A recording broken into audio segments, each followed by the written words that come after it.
I died, choking on my own blood. The taste of betrayal metallic and thick on my tongue, as my brother's face loomed over me in the dim garage light. His eyes cold as the concrete floor I'd soon stain. It had to be this way, Blake, he'd whispered, the tire iron slipping from his grip like it was nothing.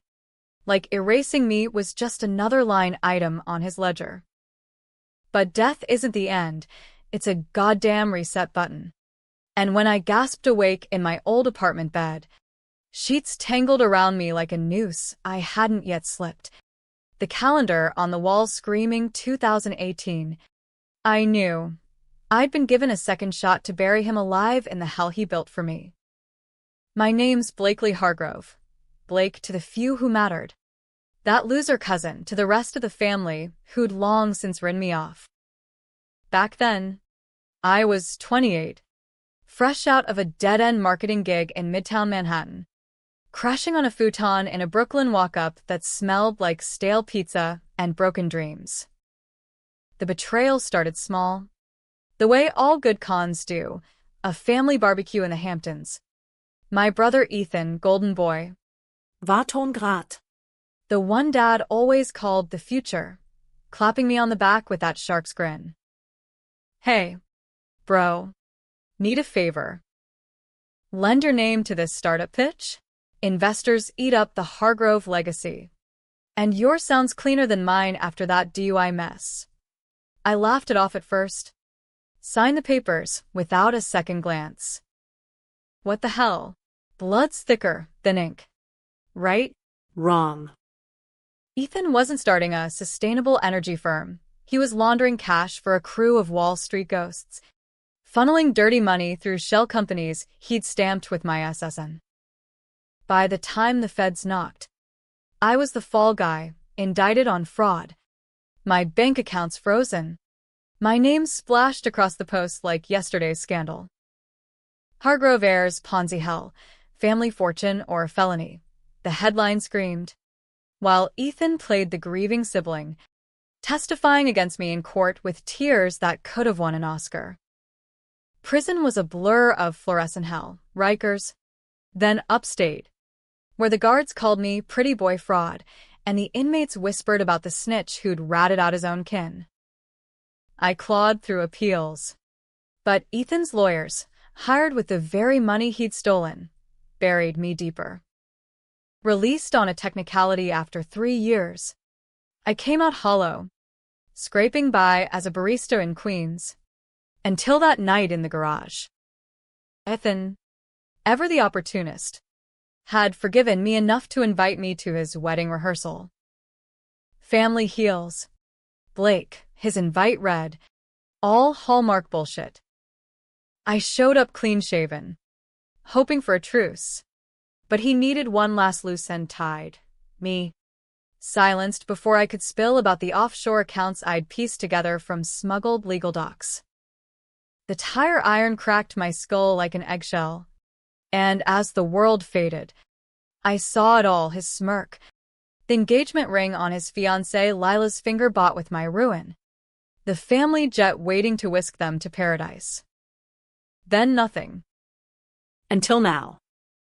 Heart pounding like a jackhammer, I bolted upright in my queen-sized bed. No. Wait. This was my old place on Atlantic Avenue. Rent-controlled heaven before the feds seized it. The air smelled of fresh coffee from the corner bodega, not the bleach and despair of my last cell. My phone buzzed on the nightstand, a text from Ethan. Time-stamped yesterday. Joe. Blake. Barbecue this weekend? Dad's grilling. Bring your A-game, we're talking biz. Biz. That word hit like a gut punch. I stumbled to the mirror, staring at the face I hadn't seen unscarred in years. Sharp jaw. Hazel eyes not yet hollowed by betrayal. My hands, uncalloused, free of the ink stains from prison art therapy, trembled as I touched the glass. This was real. I'd looped back, a ghost in my own skin, 2 weeks before that fateful barbecue where it'd all ignite. The hook sank deep. I wasn't just alive, I was armed. Every memory of the pain, the lies, the blood, it was fuel. Ethan thought he was untouchable, the prodigal son who'd clawed our family's real estate empire from Dad's dying hands. But I knew the ledgers, the hidden emails, the Cayman accounts. This time, I'd play his game better. I'd make him beg. I didn't waste the morning on what-ifs. First things first, document everything. I fired up my ancient laptop. God, it felt like a time machine, and logged into the cloud drive I'd forgotten about. There it was, untouched, the scan of those startup papers, my signature bold and damning. I forwarded it to a burner email, then hit up an old contact from my marketing days, a PI named Rosie who'd owed me a favor before the fall. Hypothetical, I typed, fingers flying. If someone's using your identity for shady loans, how do you flip the script without ending up in cuffs? Her reply pinged back fast. Start with the source docs. Trace the money backward. And Blake, don't go lone wolf. Feds love family drama. Family drama. Yeah, that was the understatement of the century. Our clan was old money New York. Hargrove holdings built on post-war brownstones and tax loopholes. Dad, Victor, had stroked out 5 years prior, leaving Ethan the keys to the Kingdom and me a consulting gig that paid in IOUs. Mom, Ever the socialite, turned a blind eye, sipping martinis at the Met while Ethan charmed the board. Lila, his fiancée, was the wild card, blonde ambition personified, a model/influencer who'd clawed her way into our world via Ethan's Rolodex. she knew. In my first life, I'd seen the texts, the late-night deposits to her personal brand fund. They were in it together, a power couple forged in my blood. By noon, I was suited up, Armani, from the back of the closet, crisp as the day I'd worn it to my last job interview, and hailing a cab to Midtown. The city assaulted me, horns blaring, steam rising from grates like ghosts of my regrets, yellow cabs weaving like Ethan's lies. I hit the public library first, poring over financial regs on wire fraud, my pulse sinking with the clock's tick. Controversial? Hell. I'd cross lines I'd never dreamed of before. Hack his emails?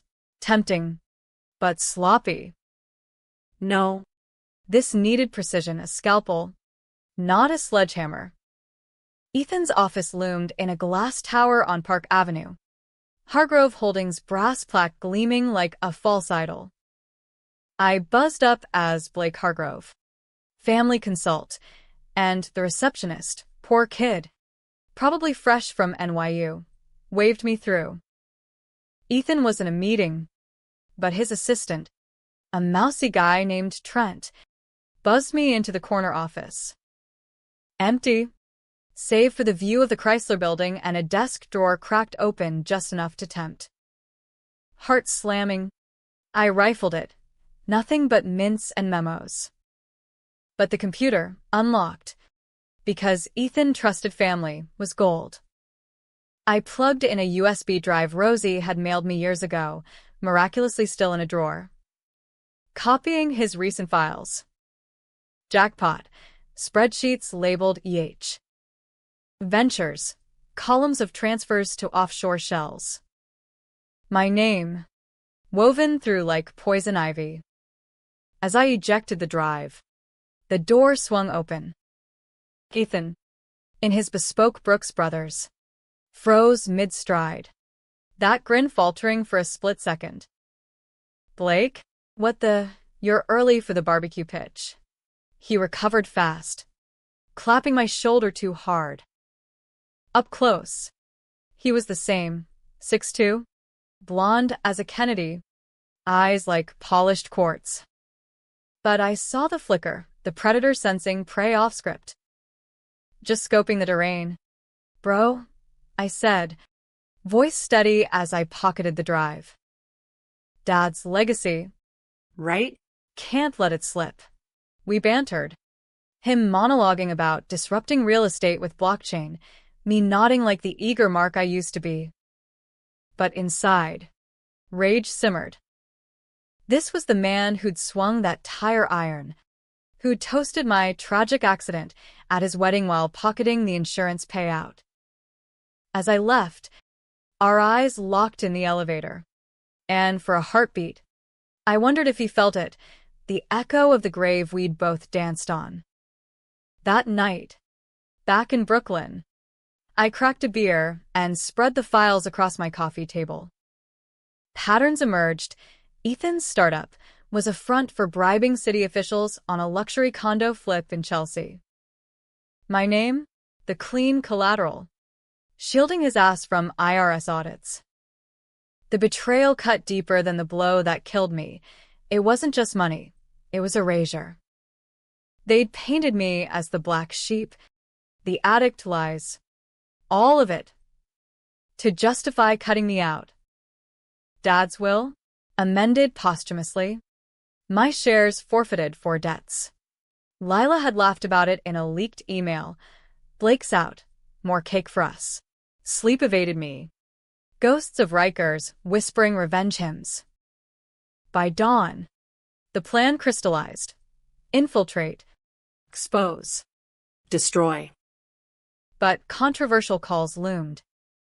Though you weren't dead. Risk tipping Ethan? Frame Lila anonymously. Let her take the heat? Or go nuclear? Leak to the press pre-wedding? Torch the whole empire? The hook of this second life wasn't mercy. It was justice. Raw and unfiltered. And as the sun crested over the East River, I vowed they'd pay every cent, every lie, until the price choked them like it had me. The barbecue hit like a fever dream, sunlight glinting off the Hargrove Estate's infinity pool. Laughter echoing from the tennis courts, where cousins I'd forgotten swatted balls like they were Ethan's excuses. I arrived fashionably late, USB drive burning a hole in my slacks pocket, a bottle of Dad's favorite scotch as camouflage. Mom air-kissed my cheeks, her perfume a cloud of Chanel No. 5 and denial. Blake. Darling, you look rested. Ethan's been raving about your input. Raving. Right. In my first go-round, that input was the noose tightening around my neck. Ethan held court by the grill, spatula in one hand, Lila draped on his arm like a trophy. She was all legs and Louboutins, her laugh a practiced trill that masked the viper underneath. Blake, he bellowed, pulling me into a bro hug that reeked of cologne and calculation. Tell these suits about our big idea, Hargrove Green. Sustainable flips for the eco-elite. The suits were venture capitalists. Paunchy guys in polos nursing IPAs. Eyes lighting up at the word returns.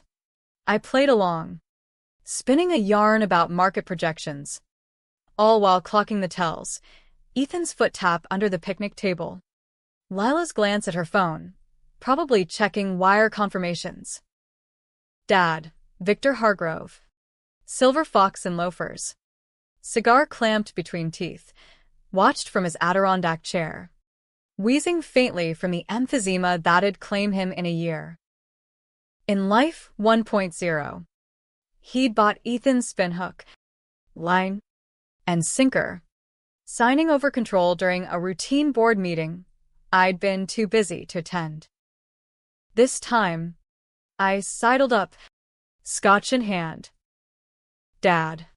A word about the will. His bushy brows furrowed, but he nodded, leading me to the study overlooking the manicured lawns. The room smelled of leather-bound ledgers and regret, a grandfather clock ticking like a bomb. I laid it out gentle at first, Hypotheticals about identity theft in family biz, then dropped the bomb. Printed excerpts from Ethan's files. Redacted just enough to implicate without full exposure. Someone's playing you. Pop. Using the Hargrove name like a get-out-of-jail card. His face purpled. Not from anger, but the strain of truth hitting an old man's lungs. Ethan? My boy. Denial cracked. Then shattered as I slid over a photo, snapped that morning from a rented zoom lens, of Ethan lunching with a known fixer. The kind who greased palms for zoning variances. Victor slumped. Cigar ash scattering like confetti from a funeral. What do you need? Son. Everything. I wanted to say. Vindication. A front row seat to the fall. But controversial mercy won out. Just your signature on a proxy vote. Block the next board infusion. Buy me time to dig. He agreed. Eyes wet. And as we rejoined the party, I felt the shift, power tilting.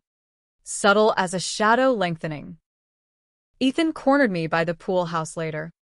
Lila trailing like a remora. What did you say to Dad? He's off his game. His voice was silk over steel. That same tone from the garage. Post-swing. I met his gaze. Unflinching. Just family talk. You know. Legacies. Lila chimed in. All honey. Blake. You're so intense lately. Wedding stress getting to you. Her hand on my arm lingered too long. A reminder of the nights in life 1.0 when she'd sympathize over drinks. Pumping me for dirt to feed Ethan. I pulled away. Smile sharp. Nah. Just excited for the big day. Speaking of, congrats on the prenup. Bulletproof. Huh. It was a shot in the dark. But her flinch confirmed it. She'd lawyered up early. Clauses burying any prior indiscretions. Ethan laughed it off, but tension crackled like the grill's dying coals. That night, driving back to Brooklyn in my beat-up Civic, pre-seizure relic, I got the ping from Rosie. Your boy's wiring to Grand Cayman tomorrow. Intercept. Intercept. The word hung heavy. My plan evolved in the rearview. Not just expose, but ensnare. I hit an all-night diner in Flatbush, nursing black coffee while sketching moves on a napkin. Step 1. Anonymous tip to the SE. Routing through Rosie's offshore proxy. Step 2. Plant doubt in the family. Whispers at the next gala. But the controversial pivot? Infiltrate Lila. She'd always been the weak link. Vanity her Achilles. A fake Instagram DM from a concerned investor. Dangling dirt on Ethan? Risky. If she bit, I'd have an inside woman. If not, she'd run to him, forcing his hand early. Dawn broke gray and gritty, the city stirring like a beast from hangover. I crashed for 3 hours, then dove into the digital deep end. Using a VPN and a ghost account, I crafted the DM. Lila. Saw your feed. Stunning. But word on the street, Ethan's green deals got red flags. Meet. Discreet. Investor X. Attached, a blurred screenshot of one transfer. My name redacted. Her reply came midday, during what I imagined was a spin class. Who is this? Spill. We met at a neutral spot, a hipster cafe in Soho. All exposed brick and overpriced lattes. She swept in incognito, oversized shades and a baseball cap, but the attitude screamed Upper East Side. This better be good, she hissed, sliding into the booth. I played the mark, rumpled investor type, vague on details, dropping just enough jargon to hook her. Ethan's leveraging family assets, yours included post-nup. But the funds? Shady. I can pull strings for a quiet exit. Lies wrapped in half-truths. My heart a war drum. She leaned in, eyes narrowing behind the shades. Why help me? Because I want to watch you burn. I thought. Aloud. Mutual interests. Plus. You're wasted on him. Flattery. The oldest con. She bit hard. Over the next week, texts flew, her venting about Ethan's control issues, me feeding crumbs from the files. The betrayal deepened with every ping, in Life 1.0. She'd visited me in prison once. All crocodile tears. Begging silence on our little secrets. Now. I was the secret keeper, twisting the knife slow. Meanwhile, Ethan escalated. A call midweek. Blake. Dad's pulling funding. What's your play? Paranoia edged his voice. The first crack in the facade. I feigned concern. Whoa. Bro. Just advising caution. Investors are skittish. He bought it, barely, inviting me to the wedding rehearsal dinner as olive branch. Perfect. The event was black tie at Le Bernardin. Champagne flutes clinking like fragile alliances. I arrived solo. Scanning the room. Mom tipsy on KIR Royals. Aunts gossiping about poor Blake's comeback. Dad nursing a scotch and a grudge. Ethan pulled me aside mid-cocktail hour. Lila hovering like a specter.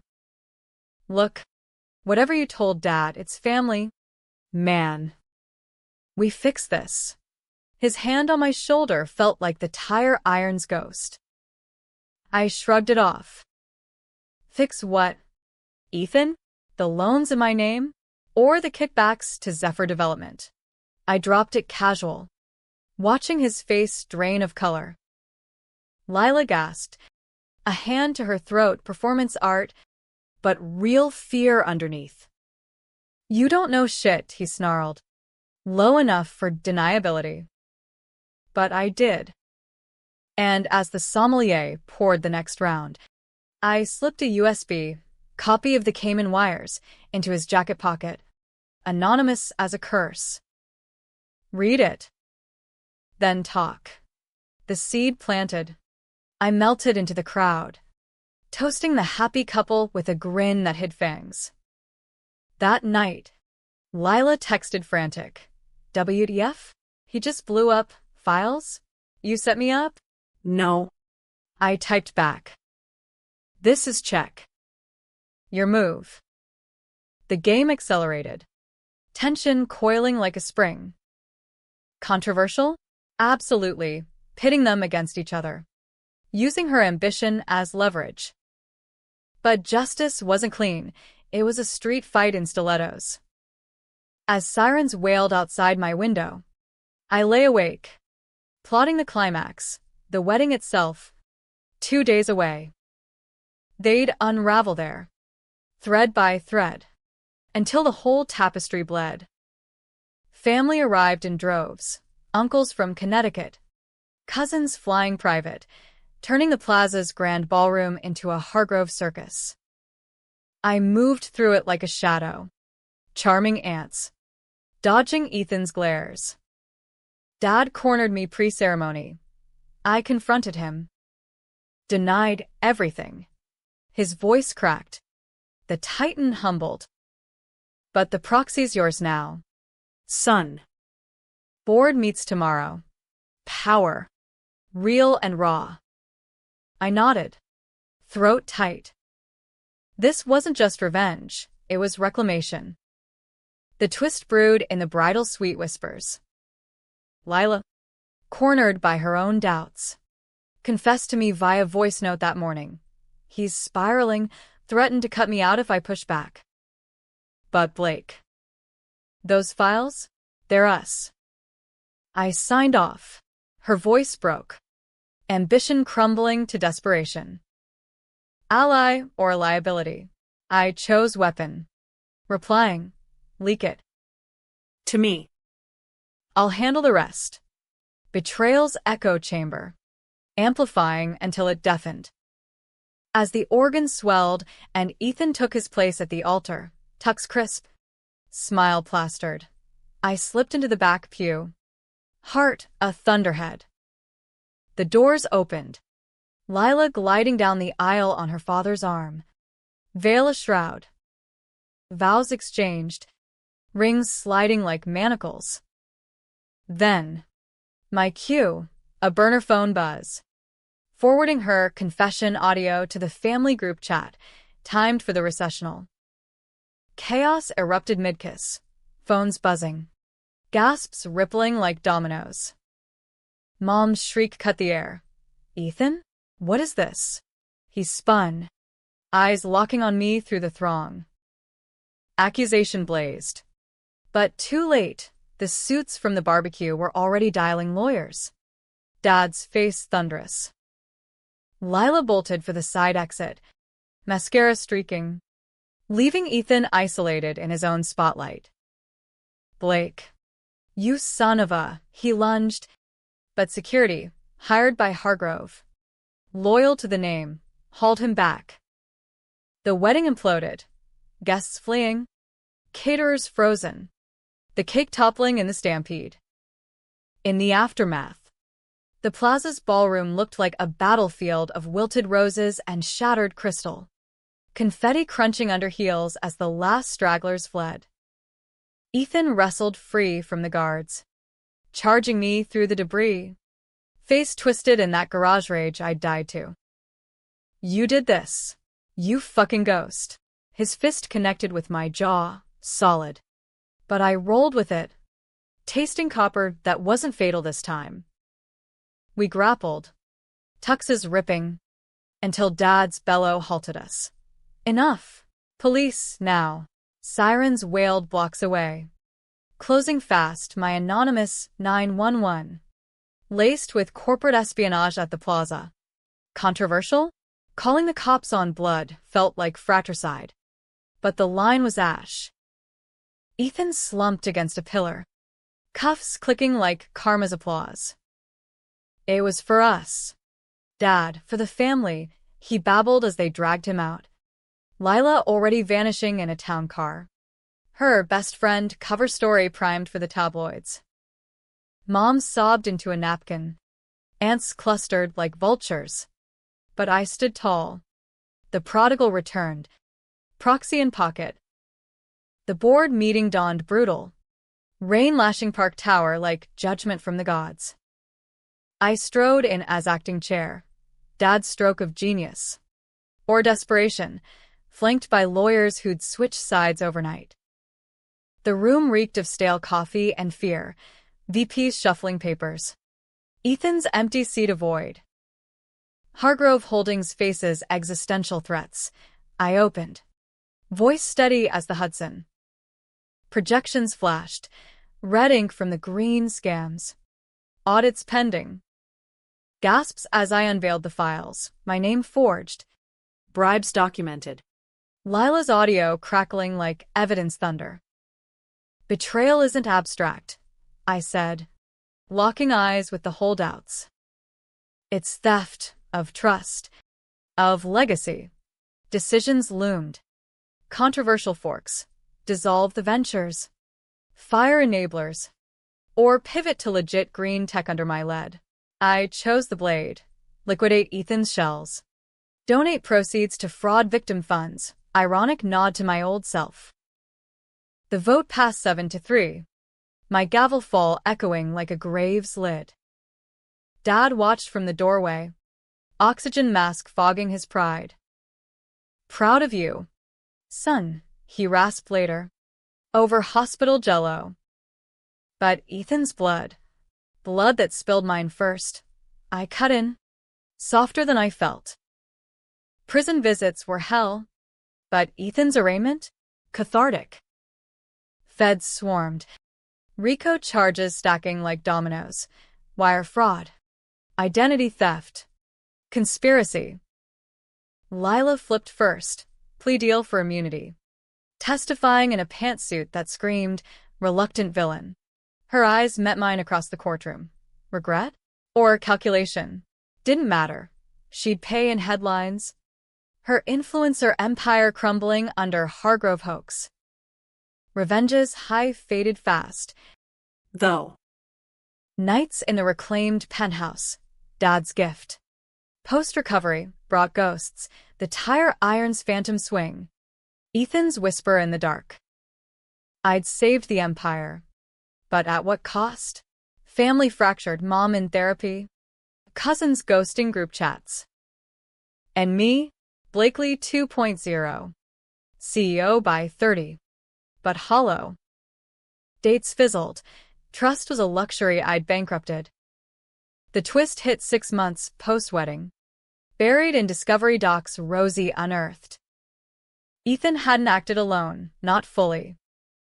Dad's signature. Faded but there. On an early wire authorization. Contingency. Victor confessed over brandy in his study. Voice a gravel whisper. Your mother's indiscretions. Debts from charity that wasn't. Ethan cleaned it. But I greenlit the method. Thought it'd protect you both. Protect. The word curdled. My death. Collateral in a deeper rot. The family's original sin. Chipping at the foundation since Grandpa's bootleg days. Rage reignited. But twisted now. Not just Ethan's fall. But the whole edifice. Controversial endgame? Expose it all. I leaked the docs selectively to the Times, framing it as Hargrove reckoning, a legacy unmasked. Stock dipped, but rebounded on transparency buzz. Dad stepped down gracefully. Mom entered rehab. And Ethan? From his cell. A letter. You win. Bro. But we were always the same, hungry. Bullshit. Or truth. The mirror showed scars I hadn't earned this time. But the hunger lingered.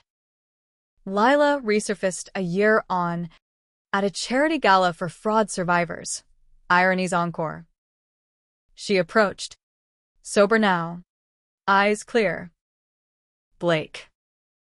I owed you this. A USB. Unmarked.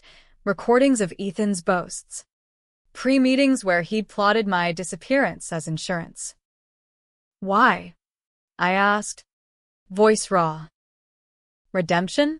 Or more games? She shrugged. A ghost of her old smile. Both. But mostly, you deserved the full truth. We didn't kiss. Too cinematic, but shared a drink. Walls cracking. Turns out, betrayal's antidote isn't isolation, it's messy forgiveness.